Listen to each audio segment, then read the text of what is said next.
What's going on, folks? What's up?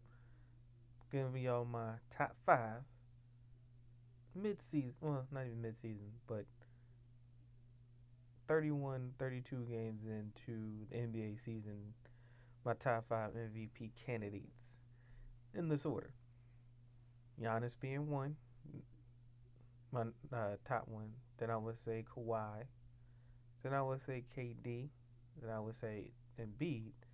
Then I would say Jokovic from Denver Nuggets, or the Joker, as they call him, his nickname. Now, granted, these MVP rankings might not stay the same by the end of the season, but right now, these will be my.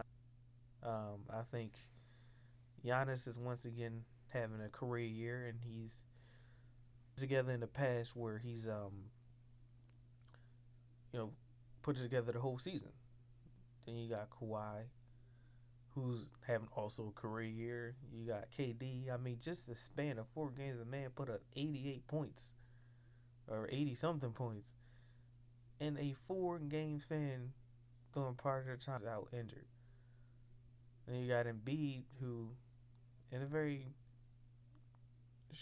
short career as far as how many seasons he's fully played. I wouldn't even say he's having a career. Well, my technical stance, he's having a career year because the most games he's played in 4 seasons was last year when he played about or about was it about 65, 66, something like that.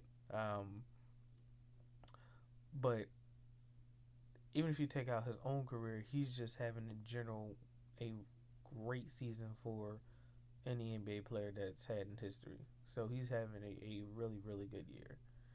And then Jokovic, or Joker as they call him, is definitely having a career year. And Denver is, they have the best record in the West, and the second, including myself, thought they would be good, but I didn't think they would be this good. I put them like 6 or 7 in the West, because they were good last year and missed the playoffs, and they won 46 games but still missed the playoffs. So I thought they would basically get around that again this year, or maybe get to like 47, 48 and be 6 or 7 in the West. But they're on a pace to win 50 games. And technically, they can win 60. I don't think they're going to win 60, but uh, they're more than likely going to win about 50 games. So him and Jamal Murray have really led that team, but he's been the most consistent of the two leaders of that team, numbers wise. I would put him in the top five. Now his numbers aren't good enough to be in my be my number one or number two, or even number three for MVP rankings right now, but it's definitely top five. And team victories have to count for something. I don't think everything, but at least something. And like I said, Giannis to me is the league leading MVP candidate right now for the NBA because he's just balling. And Milwaukee is a team who I'd say anything like Denver. I thought they would be 6 or 7 in this case in the East, win about 44 to maybe 47 games, and be about the 6 or 7 seed in the East. And they're right now number two. Now, can they hold on to that? And out of the two, who do I trust more to keep to their position or close to their position out of either Denver or Milwaukee? I would say Denver. But if Milwaukee hold to their position or stay in the top three, and Giannis just keeps putting up the numbers that he's putting up, he's winning MVP. Period. If he keeps putting up the numbers he's putting up and they finish in the top three in the East, let alone right now they're the third best record in the league, let alone that, no MVP. Um, if that happens. But it's a long season, so we shall see. But he would definitely be number one. And then, like I said, Kawhi is just putting up career numbers. Now, this is the first time that Well, no, because towards the end of San Antonio, it was his team. He just didn't want to be around San Antonio anymore. But him and Kyle Lowry, excuse me, are playing extremely really well. Um, and they open up each other's games really well. Like I said, he's putting up numbers that he hasn't done since San Antonio that year when they won 67 games, um, which was 2016. Um, so Kawhi is putting up numbers better than that year. He's putting up numbers better than that year, and that was a heck of a year for him, statistically.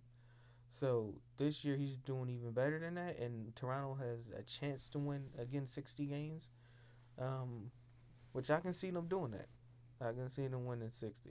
Um, so to me, the second in voting to MVP in my opinion. Like I said, I definitely think KD's three because Golden State has been kind of up and down this year, which is funny because they got 20. They're 20-10, and that's considered up and down. It's just hilarious. But still, you know, it's not completely Golden State standards of what they've been the last couple, last what 5 years, even before KD got there. So, but he's still putting up extremely impressive numbers, and like I said, that 4 game span was just incredible. What he did. So I think he definitely is the third in MVP voting, and then Embiid, like I said, he's putting up some really incredible numbers. The reason why I put him at four, slightly lower than KD, is because I think he had that stretch where a week where he wasn't himself, and then he obviously set a game, and he has to learn how to play with Jimmy.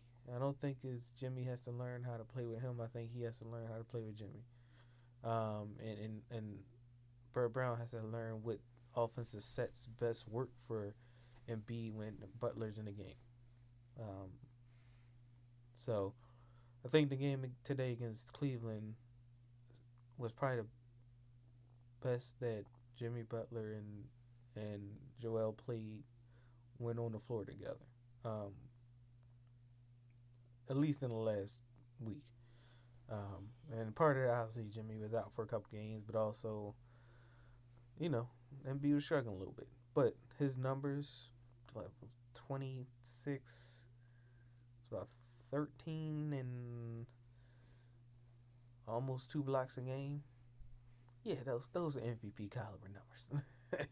And I think we definitely gonna win about 50. But I would put at four right now. Again, that's my uh, MVP order for now, and we'll see if it changes by the end of the season. Peace out.